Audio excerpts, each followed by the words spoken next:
There comes a time in every comic book nerd artist's life where they really want to do some awesome Marvel and DC mashups. And while I've done a few token ones on the channel and some scattered episodes, I've never done a real official episode on this because so many other people have just done it so well. I mean, there was the official Amalgam Comics run that did this. James Raiz, the box office artist and friend of the channel, has done some awesome videos on this. So I never really felt too inspired to do it myself, but then this week I started thinking, lots of people have requested an episode like this, and I could do my own spin on it by doing some weirder combinations of characters, like The Flash and Captain America, or Scarlet Witch and Superman. I started thinking up some really cool story ideas and how I could weave the stories together, and that really got my brain going and got me super excited for today's episode. And I'm really hoping people get into this one because I'd love to continue the stories that I start coming up with. In fact, if this video gets enough likes early on, I'll immediately do another one of these on Friday with 2 different teams of superheroes from Marvel and DC. So if you're super excited for some sort of weird Avengers and Justice League mashups, hit that like button, sit back, relax, and enjoy some of what I think is some really fun stories and some cool artwork. Here we go! Barry Rogers grew to his late teens just as World War II was starting. He was eager to fight, but had been too small and in too poor health to enlist. But he thought he could fix himself and become an ideal soldier using science. Instead of exercising like a normal person, Barry decided to try creating a concoction that he could drink or inject to give himself superhuman abilities. He spent weeks in his lab experimenting to no avail, but on a fateful day, an accident would lead him to success. While carrying a bundle of failed formulas towards the trash on a stormy night, a bolt of lightning shot through his skylight window and struck Rogers. The vials all erupted onto him, and somehow the combination of the chemicals mixed with the supercharge from the lightning gave Barry the abilities that he so desired. He gained incredible inhuman super speed as well as impressive strength and durability.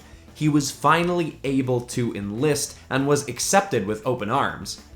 Unfortunately, he couldn't carry a gun because at the speeds he ran at and because of the lightning that sprung from his body when he moved, the bullets in the guns would get superheated and explode.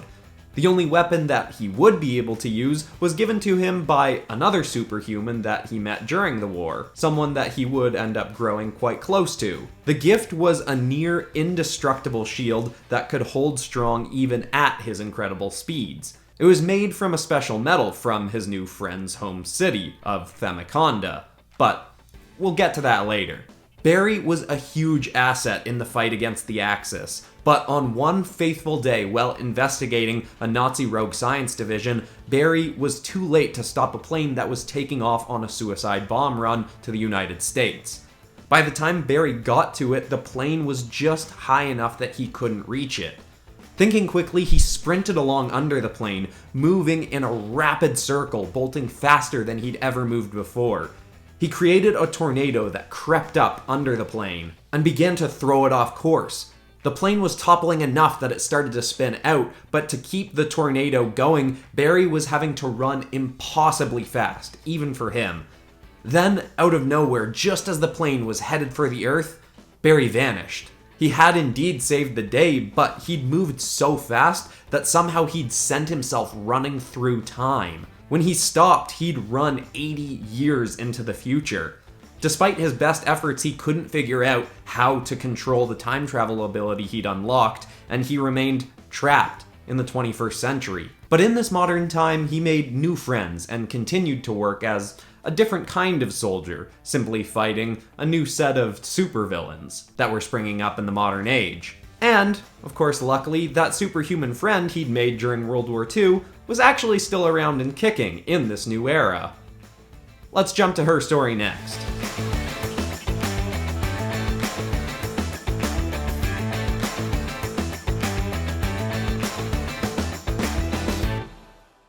Deep in the heart of Africa, there's a hidden city called Themaconda. It's an advanced city of long-living and superpowered women who keep themselves shut away from the world of men. They used to help in worldwide conflicts, but every time they did, the world would try to steal or exploit their incredible technology and abilities, so they eventually shut themselves away. But in the 19th century, a new princess of Themaconda was born, a girl named Chidana who would grow up to be queen and eventually was meant to take on the role of protector as the Panther of Wonder. As she aged, she grew more and more curious about the world of men. Because Themacondans age slower than normal humans, this young princess was only the equivalent of a human teenager when World War I began. She made a case for why Themacondans should help end the war, but nobody listened. Chidana watched from the sidelines as the world went to hell, and even after the war ended, she continued to watch in pain as humanity suffered through the Great Depression, while Themacondans were thriving in their hidden society. By the time World War II rolled around, Chidana had had enough. She still wasn't old enough to take on the role of Queen and Panther, but she stole the impenetrable suit that the Panther was meant to don and went to fight alongside the Allies in the war. Her people discommunicated her, and whether she liked it or not, she was now exclusively a member of the world outside her home. And early on, this really worried her. She quickly became conflicted about her decision when she saw how black soldiers were treated and how women were treated in the world of men, and this made her wonder if the cruel world she'd just joined really deserved her help. But it was too late for her to go back now. She'd have to press on and keep searching for the hope she wanted to believe existed for humanity. Luckily, she met some who did keep the spark of hope alive, such as Barry Rogers, a superpowered warrior she fought alongside during the war. And even after his mysterious disappearance, she'd continue to fight and meet more people who showed her humanity's potential for good. And when the war was over, she turned her attention to fighting for the rights of women and minorities, becoming a hero on a new front. As she helped many brave souls bring positive change and progression to the world, Themaconda started to believe in humanity once again, and by the time the 21st century rolled around, they agreed to open their doors to free trade with the rest of the world. And they forgave Chidana for her past perceived crimes. There was still a lot of work to be done, but Chidana had finally brought together her world and the world of humanity. And to make things even better, not long after that, her old friend Rogers mysteriously reappeared, and Chidana was reacquainted with her long-lost friend. And they'd soon find that they'd need each other in the coming years.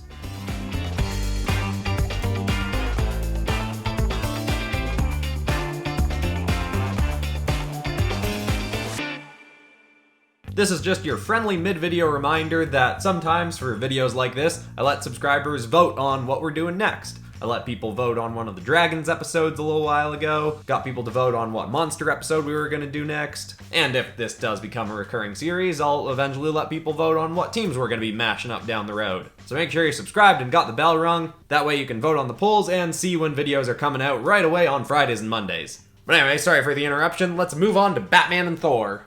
Bruce Blake had always had a very fuzzy memory of his early life. His guardian and butler, Laufred, had told him that as a boy, his parents had been killed by a mugger who'd also shot Bruce, though Bruce had lived and just suffered some serious memory loss. And while Bruce didn't remember this, he accepted it as the truth, but did little with this information. He had inherited a large fortune from his parents and used that as an excuse to never really work very hard. In his teen years, despite being very naturally smart, he put little work into his schooling and spent a lot of his time partying and drinking and getting into fights. Fearing the road that young Blake was headed down, Laufred one day took Bruce to the neighborhood his parents had been killed in. Crime Alley was run down and dangerous and filled with many people who were perfectly innocent, but who were down on their luck and couldn't afford to live anywhere else. It was an area nobody wanted to go to, and few had made much effort to help. Hurt to see that in the 10 years since his parents' murder, this area hadn't improved at all, Blake decided to use his fortunes to help it. He built a new school, fixed up buildings, but in the time that he was doing this, the crime rate wasn't decreasing. Innocent people were still being killed, and Bruce didn't know what to do. One day, he went to the graves of his parents. They'd been buried in a cave on the Blake Manor property, and he knelt before them distraught. He asked them what he could do to help people so nobody else would suffer their fate in his home city.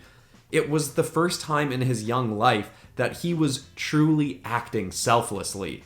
As a tear rolled down his cheek, the cave began to rumble. The earth beneath him shook and the dirt began to part as something came up from the ground. From the earth sprung a great axe. Confused but curious, Bruce reached for the axe. As he grabbed it, he felt a huge surge of strength fire through his body. Not only did he gain incredible power and flight and a litany of other abilities, he regained his lost memories. His mind raced as he floated up out of the cave with a swarm of bats circling around him. He remembered that his parents had been the great old Nordic gods, Odin and Frigga, who had come to live out quiet, humble lives on Earth to raise their sons amongst humanity. But they'd put all of their godly abilities into this axe, making them mortal, swearing to only use the axe if they desperately needed to. Now, wielding it, he had all the powers of a Norse god. But with these memories, he also finally recalled that he hadn't been shot that night that his parents had been murdered, and along with that, he had a brother. Loxi had also been there that night, and as their parents lay dying, Odin had told the boys about the axe and where they could find it. Loxi had immediately gone for it, but had been unable to wield it, as it could only be lifted by a worthy soul.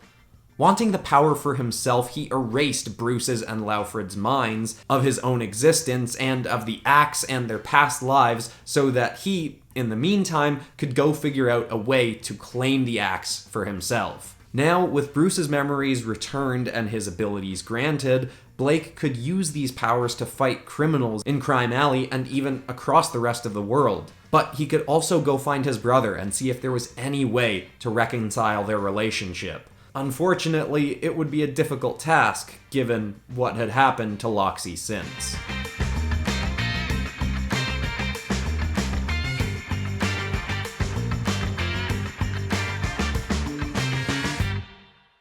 Wandell had just been a baby when her dimension was being torn apart. In her world, humanity had unlocked all the incredible potential of magic, and it had been used for generations to enhance all humans at birth. She and her twin brother, Pietel, were enchanted with abilities that would manifest as they grew. But the overuse and abuse of magic in this world had led to many giving themselves too much power, and it was far too easy for a few bad eggs to cast black magic enchantments that brought the dimension to its knees. Magnell, Wandell's father, foresaw the coming destruction and knew the only way to guarantee that his children would survive was if he sent them to another dimension. He'd hoped to join them there, but after he cast them away, they'd never hear from him again. The twins arrived in a flash of light in the middle of a field in Kansas, in a dimension that was still unaware of the possibility and existence of magic. Pietel and Wandell were found by the farmer couple who owned the field and were taken in and raised by the Kents. The renamed twins, Wanda Kent and Peter Kent, initially grew up unaware of their magical origins, but as they aged, the spells cast on them at birth slowly kicked in. Wanda found that she had incredible strength and flight, along with a huge range of other abilities that she could unlock with the right magical training. Peter's magical skills didn't come as quickly, and his power was less extensive, but he did have incredible super speed, similar to that of an old, well-remembered World War II hero. Eventually, the Kents would tell Wanda and Peter of their history, and Wanda would become inspired to use her growing abilities to help this world.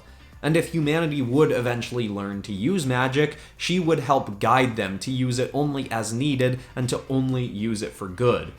She donned a cape and suit made by her loving foster parents and took to the nearest city to save any in need.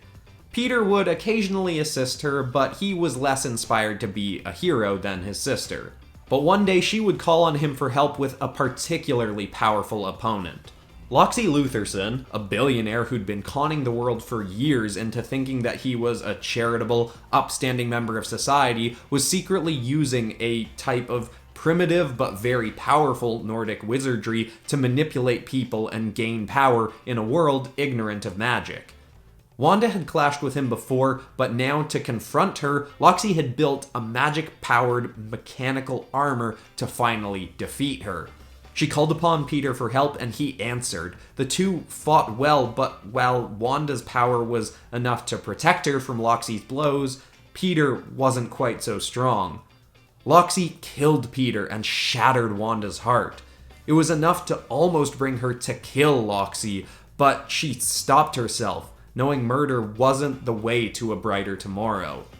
She defeated Lutherson and sent him to prison, finally having sufficient evidence of his crimes, seeing as how their battle was very publicly broadcast on TV. She mourned the loss of her brother, but their battle had caught the attention of other heroes of the world. Becoming more aware of how many super beings there were and how many more possibly villainous super beings could be popping up soon, these heroes decided to band together and create a team that could protect the Earth from any impending threats.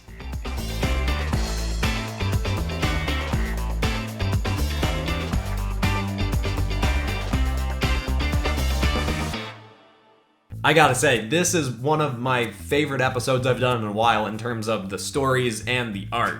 So if you enjoyed it too, remember, I'm serious about if this gets enough likes early on, I'll just immediately do a follow-up on Friday. And give me your suggestions for teams or characters or heroes that we could mash up. I've obviously already got some ideas for, Loxi Lutherson, but I'm sure there is so much other cool stuff out there and other ideas that you've all got swirling around your heads for this. And of course, if you're new to the channel, make sure to check out some of the other awesome videos. I recently venomized a bunch of subscriber characters. In fact, I've venomized tons of stuff on the channel. And I've got a whole series of turning Marvel characters into dragons that I'm probably going to continue on into My Hero Academia characters and DC characters and Ben 10 characters and stuff like that.